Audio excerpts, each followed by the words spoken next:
ہو چکا ہے کیونکہ ہمارے آنے کا وقت بھی مقرر ہے، جانے کا وقت بھی مقرر ہے۔ الحاج حافظ نذیر احمد صاحب کے ماموں مرحوم بیکر ہلاک محمد جاوید مرحوم کو اللہ تبارک و تعالیٰ آنے والی منزلیں ان کے لیے آسان فرمائے۔ علامہ حامد رضا صاحب خوبصورت انداز میں ایک موضوع پر نہیں بہت سارے موضوعات پر گفتگو کر رہے تھے، جس طرح آستانہ عالیہ دریا رحمت محمود احمد صاحب دعا میں تمام موضوعات کو سمیٹ لیتے ہیں۔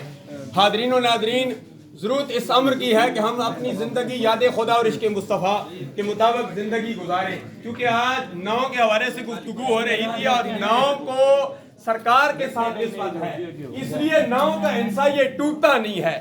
علامہ اقبال کو بھی ناؤں کے ساتھ نسبت ہے، آج 9 نومبر ہے۔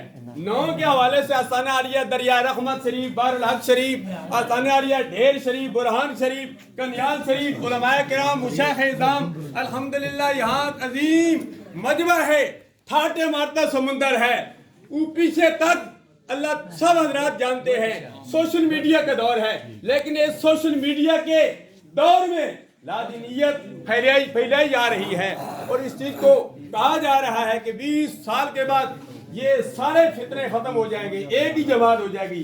ایسا نہیں ہو سکتا۔ سرکار نے فرمایا بنی اسرائیل 72 فرقوں میں بٹ گئے تھے، میری امت 73 فرقوں میں بٹ جائے گی۔ یہ فرقے بننے ہیں تو یہ